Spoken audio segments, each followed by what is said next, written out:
Hello friends. आज के video में हम देखेंगे सैयद वंश, जिसके प्रमुख सुल्तान हैं खिज़र खां, मुबारक शाह, मोहम्मद शाह और अलाउद्दीन आलम शाह। फ्रेंड्स, मिलिए सैयद वंश के संस्थापक खिज़र खां से।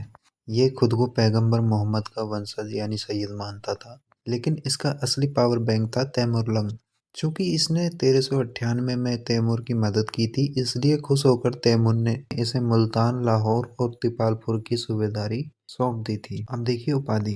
यह दिल्ली सल्तनत का ऐसा शासक था जिसने कभी सुल्तान की उपाधि धारण नहीं की। इसने खुद को केवल रैयत-ए-आला यानी प्रजा का प्रमुख कहा और इसी से संतुष्ट रहा।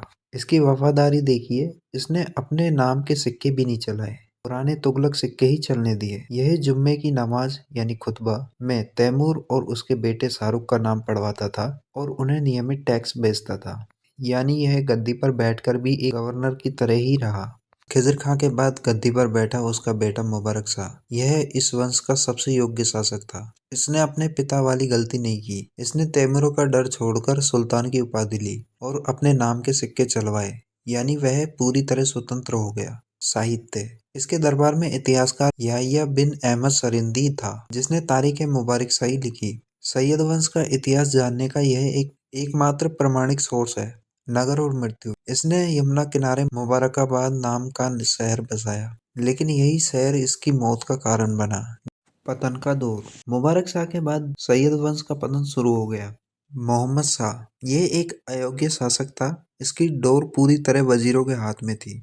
लेकिन इसके समय एक खास बात यह हुई, बहलोल लोदी का उदय। जब मालवा के शासक ने दिल्ली पर हमला किया तो बहलोल लोदी ने सुल्तान की जान बचाई। खुश होकर मोहम्मद शाह ने बहलोल को खाना की उपाधि दी और उसे अपना बेटा कहकर पुकारा। अलाउद्दीन आलम शाह, अंतिम शासक।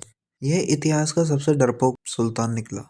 इसका राज्य इतना सिमट गया था कि दिल्ली में एक कहावत मशहूर हो गई, देखो शाह-ए-आलम का राज, दिल्ली से पालम तक। ऐतिहासिक घटना। यह अपने वजीर से डरकर बदायूं भाग गया और इतिहास में पहली बार ऐसा हुआ कि किसी सुल्तान ने स्वेच्छा से बिना लड़े अपनी गद्दी बहलोल लोदी को सौंप दी हो। वह 1478 में बदायूं में ही रिटायरमेंट की जिंदगी जीता रहा। सैयदकालीन स्थापत्य कला। फ्रेंड्स, सैयद शासक भले ही राजनीतिक रूप से कमजोर थे, लेकिन इमारतों के मामले में उन्होंने एक नई शुरुआत की। मकबरों का युग। सैयद और लोदी काल को इतिहास में मकबरों का युग कहा जाता है, क्योंकि इस समय महलों से ज्यादा मकबरे बनाए गए। अष्टकोणीय मकबरे। यहाँ से आर्किटेक्चर में एक बदलाव आया। सुल्तानों के मकबरे अब चौकोर नहीं बल्कि अष्टकोणीय बनने लगे। यह इस काल की सबसे बड़ी पहचान थी। इसके दो सबसे बेस्ट एग्जाम्पल हैं। पहला है मुबारक शाह का मकबरा और दूसरा है मोहम्मद शाह का मकबरा, जो आज भी लोधी गार्डन यानी दिल्ली में अवस्थित है। आखिर में यही अष्टकोणीय स्टाइल बाद में मुगलों, खासकर हुमायूं और शेरशाह सूरी के मकबरों में भी इसकी प्रेरणा बनी। तो फ्रेंड्स, आज की वीडियो में हमारा सैयद वंश खत्म होता है। नेक्स्ट वीडियो में हम देखेंगे लोधी वंश। अगर ऐसी ही वीडियोस आप और देखना चाहते हैं तो चैनल सब्सक्राइब करें। जय हिंद।